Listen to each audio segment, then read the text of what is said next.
Prepare for a CPSR. Step 1. Get the INCI name and CAS or EC number.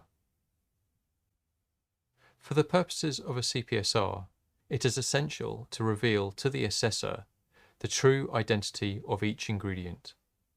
Sometimes an ingredient's identity is hidden by the use of a generic term. Let's look at the first ingredient in our example formulation, shea butter. This is a generic name, hiding the ingredient's true identity. So how do we find out its true identity? We need to get the ingredient's INCI name. Most ingredients have an INCI name, but some do not. We will come back to that later. How do we get the INCI name for an ingredient? You should find it in the MSDS, typically on the first page. Here is an example MSDS for shea butter. As you can see on the first page, we have the INCI name here. Before we add this name to the formulation template, we need to do one more thing. We need to check if the INCI name in the MSDS is accurate. And to do this, we use the INCI database. Head to the links document in the formulation template for a link to the INCI database. You must make sure that the INCI name in the formulation you provide to the assessor can be found in the INCI database. Here we are on the INCI database.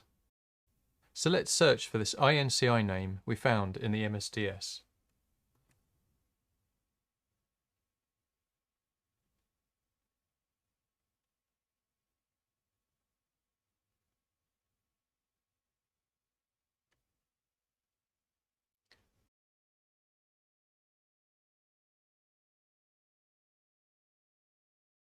As you can see, there are many variants of this particular ingredient.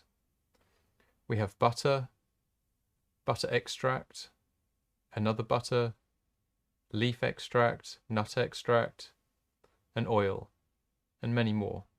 So which ingredient is my ingredient? It could be any of these. Let's go back to the MSDS. Now if we look closer, I can see that it states oil here. This confirms that my ingredient is the oil variant, and that is the INCI name that goes into the formulation template to be sent to the assessor.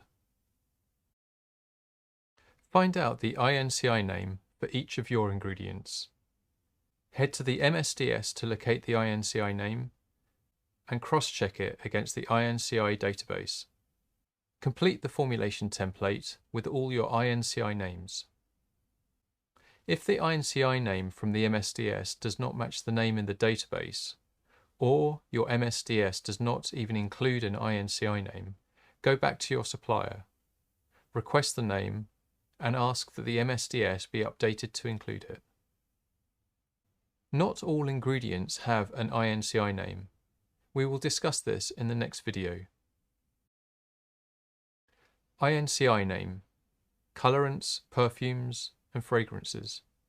While most base ingredients, like our example shea butter, have an INCI name, some cosmetic ingredients, such as some colorants, perfumes, and fragrances, do not. For example, there is no INCI name for the fragrance Rose Garden or pink colorant. So how do you know if your ingredient has an INCI name? Well, you can't tell straight away. You have to do the research. Check the MSDS and speak to your supplier. You may find that after researching, an ingredient doesn't have an INCI name, which is okay. Just use the name from the MSDS. Use the CAS or EC number. Another way to identify an ingredient is with the CAS or EC number. Most chemicals on the market have a CAS or EC number, save for some perfumes, colorants, and some compound ingredients. These numbers are used to identify ingredients. To get the CAS number, check your MSDS. it should be on the first page. You can use the CAS number to help identify the INCI name in the database. But I should add that sometimes when making a search with CAS numbers or EC numbers, you get 10 to 20 results. So if that happens, it's really no help at all. The best strategy to identify your ingredients is to use a combination of the INCI name and the CAS or EC number. So what's the difference between CAS and EC? CAS and EC numbers are both chemical identifiers. They serve the same purpose, to help identify chemicals. The difference is that CAS is American and EC is its European counterpart. That's really the only difference.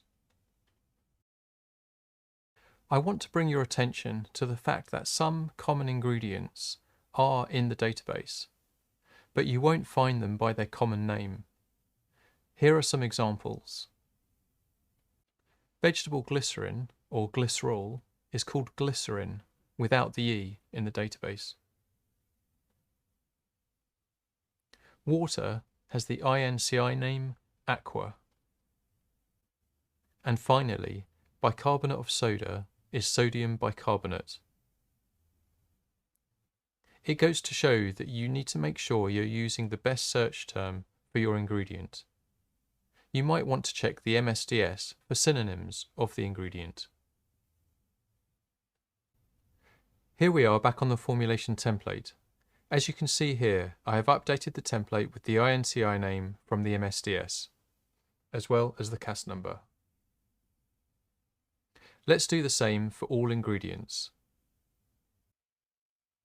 Now we have the INCI name for all ingredients and the CAS or EC number. So that's the first step complete. We have the INCI name and CAS numbers. Now for the second step, converting the quantities into percentage. See you in the next video.